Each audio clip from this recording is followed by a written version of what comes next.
Ahead of my speaking engagement on how social commentators are taking a bite out of what mainstream media influence has left, I thought I would start profiling some of the most effective folks, at least in my opinion.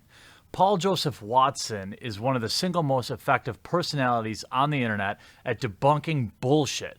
But his effectiveness is not an accident, it's not luck, it's far more complex than that. Whether Paul's covering man-hating, MTV News asked us to explain why there isn't a Men's History Month. Well, imagine my shock. MTV is using International Women's Day and Women's History Month as an excuse to shit on men. Because if there's one thing important to do during Women's History Month, it's talk about men. Because we've just got it so damn good. 5 times the suicide rate, 11 times the workplace death rate, 3 times the homelessness rate, 99.9% of combat deaths, all while being lectured that masculinity is something to be ashamed of. racism. We're gonna talk about racism.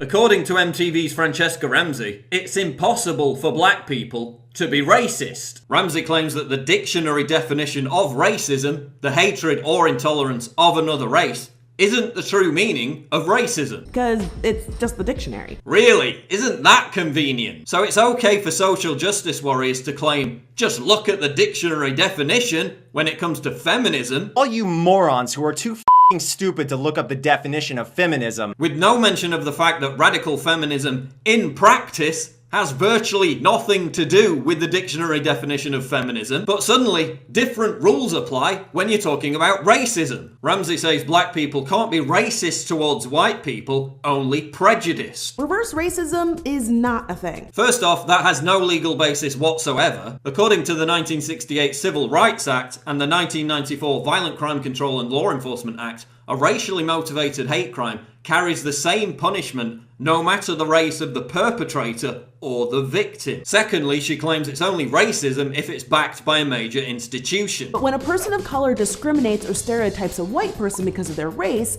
in the United States, they don't have the institutional power to back them up and say that those feelings are okay. Oh, you mean like affirmative action? Major institutions of learning giving African Americans college places based on their skin color and not their academic achievement. Or some combination of the two.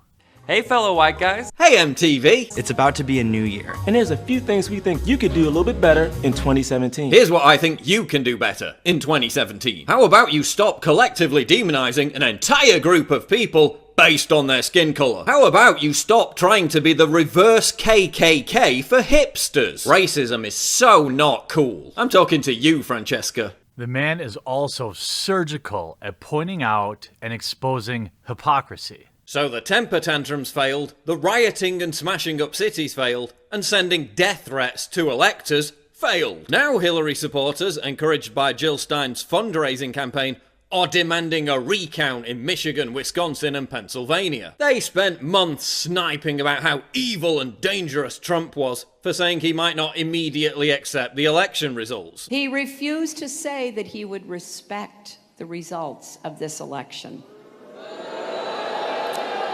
Now, make no mistake, by doing that, he is threatening our democracy. Now they're refusing to accept the election results. Donald Trump refused to say that he'd respect the results of this election. That's a direct threat to our democracy. So by Hillary's own logic, her supporters, along with Jill Stein, are now a direct threat to democracy. And one of my favorite skills Paul Joseph Watson has is to succinctly and hilariously point out absurdity on within the regressive left. You've probably seen the BuzzFeed Try Guys video where they measure their testosterone and it's literally half or less the normal level for a man. Their testosterone is so low, it's below the average for an 85 to 100 year old man. We're all super freaking hot. Imagine my shock. Stop it right now. And as we know, the only men who seriously watch BuzzFeed are tofu-eating, male feminist virtue signaling, beta-orbiter, soy boys. The man's numbers are undeniable,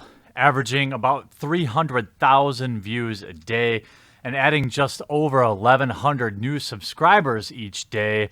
His growth is impressive. His channel now sits at just over 1.2 million subscribers, and that's just on his personal channel. That doesn't take into account his formidable Twitter following, as well as the InfoWars network that he's a part of. So why is he so successful? Well, he works hard. He hits relevant, timely topics, and he adheres to a successful formulaic video format, and perhaps most importantly, he speaks truth to power. Paul's success didn't happen overnight. It wasn't one viral video. It's the result of 6 long years of grinding on this platform, and his commitment to consistently evolve his product, and a steely resolve in the face of being shit on daily. There's a reason this man is the target of news outlets like CNN, and that's because they're afraid. The man is the man single-handedly taking down mainstream media or traditional news media. No, of course not. But it's not about that. It's about what he represents. It's an erosion of their audience. They can see the writing on the wall, and they know that when what's left of their audience literally dies off, it's people like Paul and more people just like him that will continue to take their audience. The average age of the primetime CNN viewer is nearly 60 years old. Paul's biggest groups are between the age of 18 and 24 and 25 to 34. CNN doesn't have a single show in the top 20 in terms of news shows. Its ratings are down nearly 20% year over year, and returned an average audience of just 979,000 people. Fox News being at about 2.8 million. Put that in perspective. Paul gets nearly 300,000 daily views, basically yelling at a camera in front of a map. CNN isn't fooling anyone when they try to downplay his influence and his lack of mainstreamness, whatever the hell that is. To be honest, these days, being associated with anything mainstream automatically puts a specter of doubt around anything you're saying. Sure, he works on the same network as the meme lord Alex Jones, but don't let that fool you. PJW puts in serious work. He may come off as sensationalist at times, and he may cover a bit too many pop culture topics for your taste, but you have to remember that the man also has to be entertaining.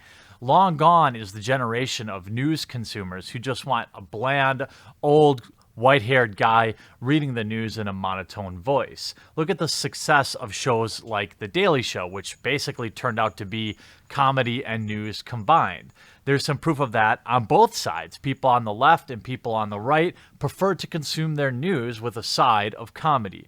It's important to recognize hard work, even when it seems like, hey, this dude has 1 million subscribers, he should be happy. It's easy to forget that he's still just one dude who's passionate about his work, who works as hard as anyone, and who manages to keep it all going under the immense weight of both the far left and the mainstream media gunning for him. I, for one, am really thankful for that. He is one of the many internet personalities out there taking a bite out of what used to be an exclusively cable news pie, so to speak. And I, for one, am really happy he's here and wish him continued success.